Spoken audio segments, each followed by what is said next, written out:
Oi, pessoal, boa noite. Eu sou Yasmin, estou hoje aqui pelo seu Cardio News. Vamos dar continuidade e análise dos principais trabalhos publicados agora no Congresso Europeu de 2020.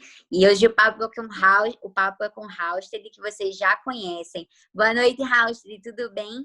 Boa noite a todos que assistem o canal Cardio News. Hoje nós vamos ter uma breve, mas interessante discussão sobre um trial que foi muito importante e bastante discutido na ESC 2020.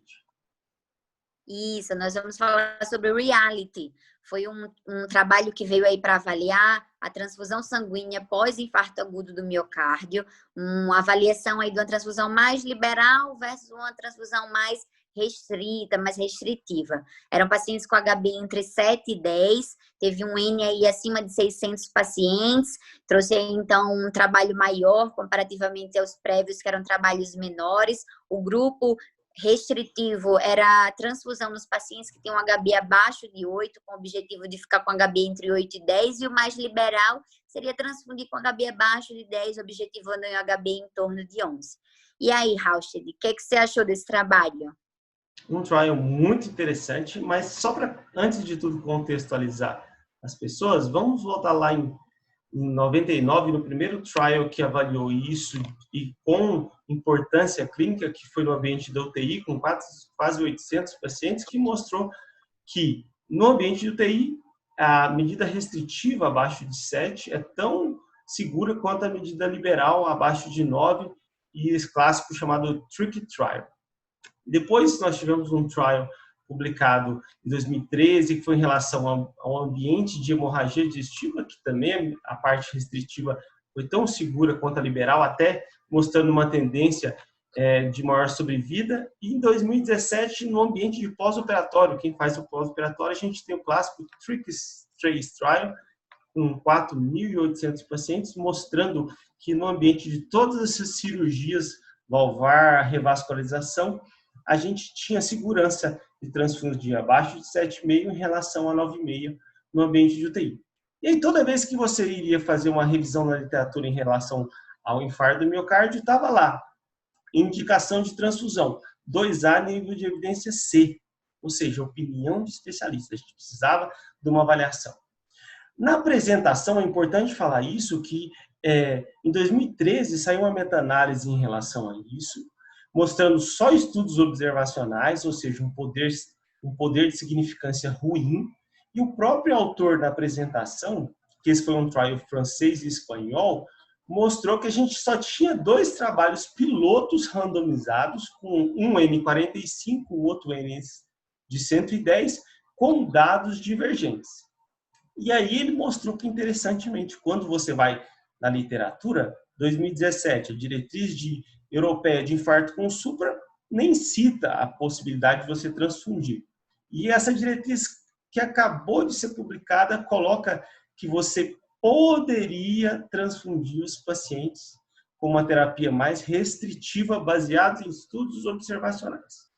E aí a gente cai nesse grande trial. Esse trial é interessante que ele baseou a sua parte metodológica num registro que deveria ter sido publicado em 2010, que acabou não sendo, e aí eles calcularam um N para esse estudo ter um poder estatístico de não inferioridade. Lembre, um trial com 600 e poucos pacientes nunca vai ter a característica de ter um poder de superioridade, é um N muito pequeno para um desfecho duro. Então eles queriam mostrar não inferioridade e uma coisa muito importante, a custo-efetividade. E foi o que esse estudo mostrou. A terapia restritiva nos pacientes que tinham síndrome coronariana aguda, lembra que os critérios de inclusão era dor torácica na internação antes de 48 horas, junto com troponina positiva. O paciente, nesse caso, não poderia ter instabilidade clínica, porque instabilidade clínica a gente, em tese, teria que transfundir para aumentar a oferta de oxigênio, e ele acabou mostrando que o desfecho de não inferioridade foi semelhante aos dois. Só voltando um pouquinho à parte estatística, ele fez duas análises. A análise inicial, ela foi per protocolo. O que é essa parte de per protocolo? É importante todo cardiologista saber, quando você vai fazer uma análise, você tem 3 tipos de análise. Intention to treat, que esse é a principal. o per protocol e o as treated. Como que é essa divisão, rapidamente?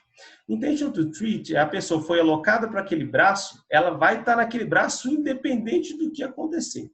Então, se ela foi alocada para não transfundir e foi transfundida, ela vai continuar no braço não transfusão. Per protocol é assim, mudou de protocolo, sai do estudo. E esse foi a análise primária desse estudo. Então, aqueles pacientes que fizeram o crossover, eles saem do estudo. E o as-treated, não. Se o paciente era alocado na transfusão e ele mudou para não transfusão, ele muda do lado do estudo.